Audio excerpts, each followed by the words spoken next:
Hello my beautiful souls! Welcome po sa ating tarot reading session. So keep in mind, general reading po ito. Maaaring mag-resonate, maaaring hindi.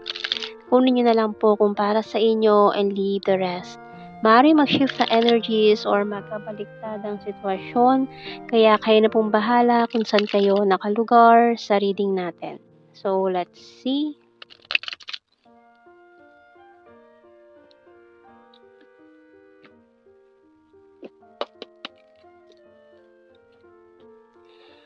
We have here the Knight of Swords and this Empress card. Oh. We have here the Seven of Wands.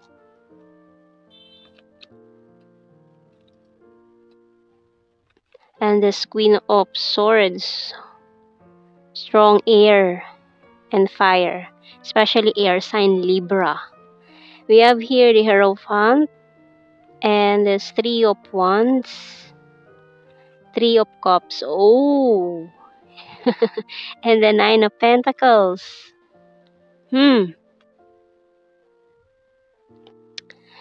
Okay, so someone is looking at you, no, watching you from a distance. So yung taon to nasa malayong lugar siya ngayon at nakatingin siya, nakamasid siya sa'yo through your social media accounts.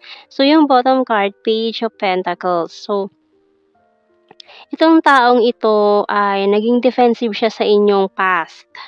So maaaring itong taong ito ay isa sa mga naging ka-talking stage mo. And then, parang dahil long distance, inisip niya na hindi magwo-work out itong connection na ito. Kaya maaaring umayaw siya, nagdalawang isip siya, or nagbago yung isip niya na ituloy itong relationship sana na nangyari, pero hindi natuloy. Parang, missed connection nang nangyari dito. So, tingnan natin.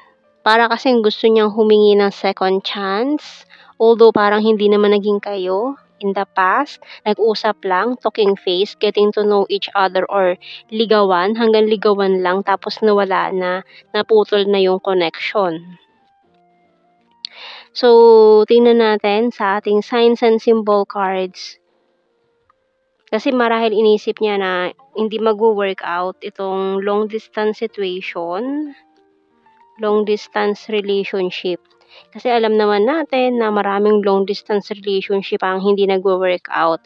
So kailangan talaga ng matinding tiwala sa isa't isa. Ayan, and gawa na din. We have here playing cards.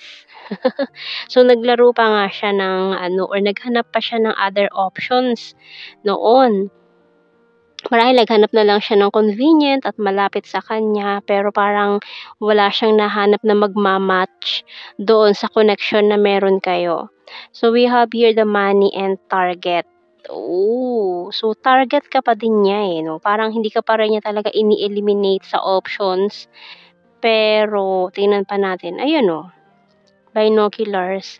So this person is really watching you from a distance kasi long distance kayo nito. So parang gumagawa siya ng way or ng paraan para makasagap siya ng balita tungkol sa iyo. We have here the ground.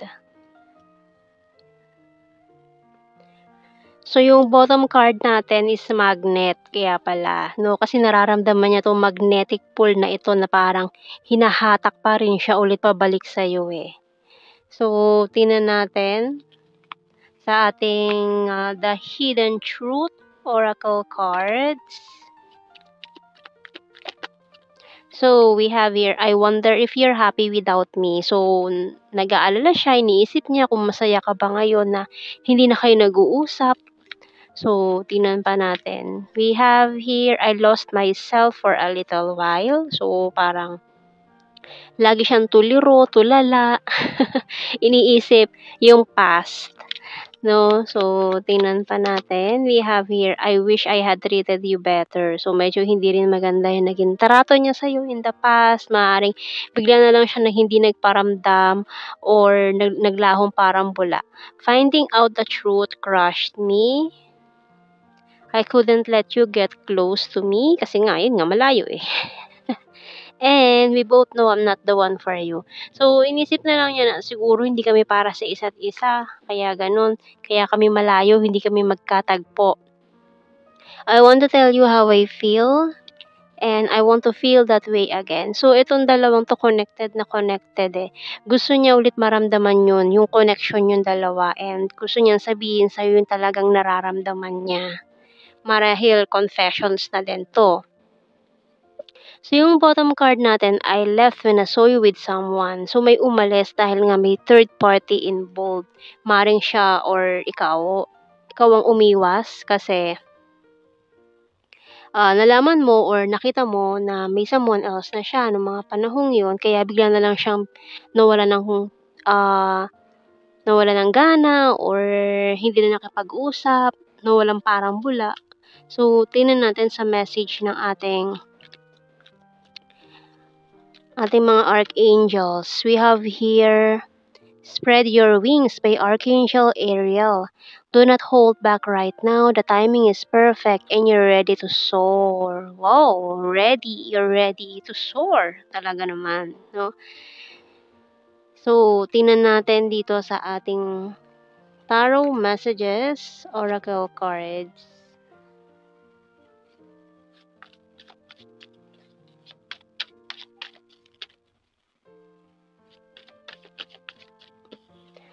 Can we talk? Ayan, so gusto niya makipag-usap. Oh, keeping tabs on you. Guarded and wounded.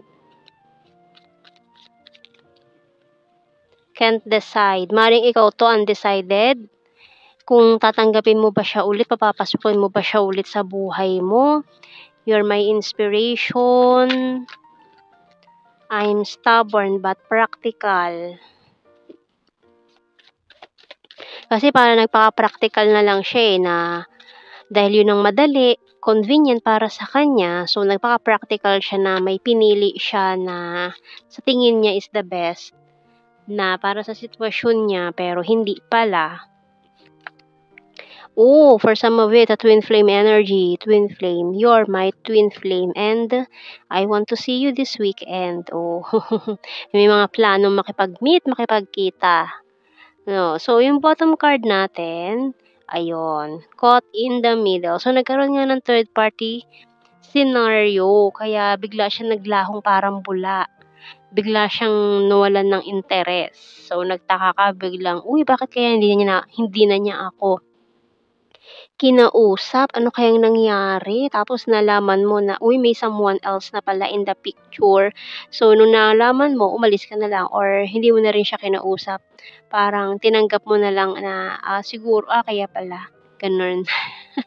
So, yun, tingnan natin sa initials. Kaya pala. So, we have here letter X, A, M, Max,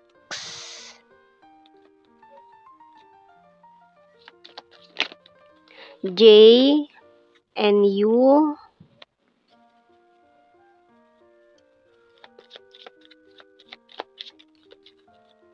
N, R.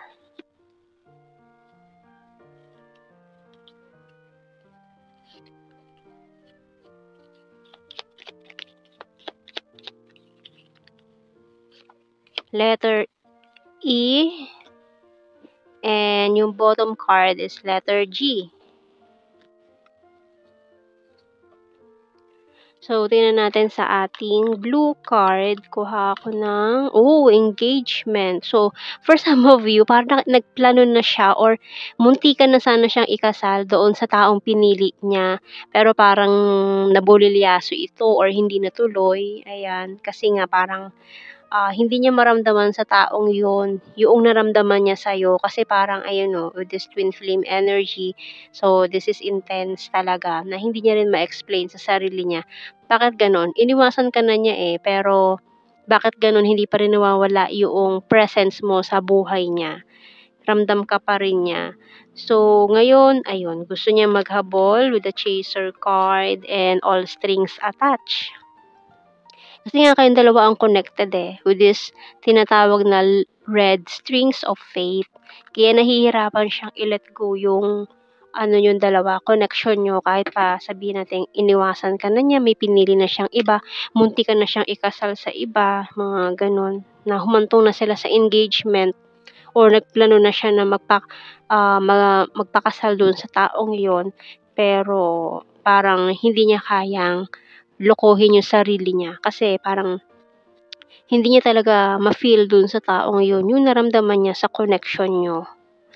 So, we have here mirror kasi you are mirrored souls,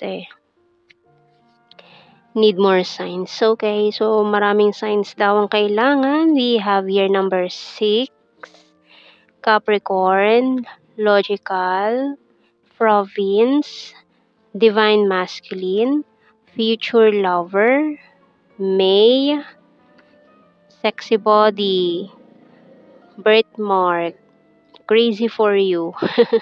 February, Luzon, Lake, Hilarious.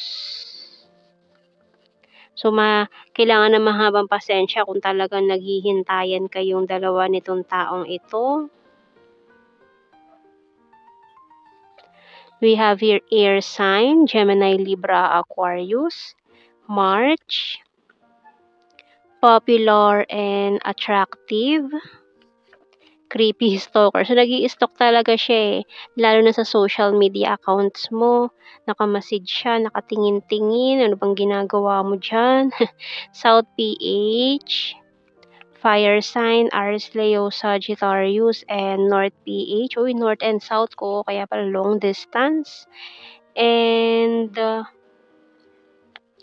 party animal, summer, emotional.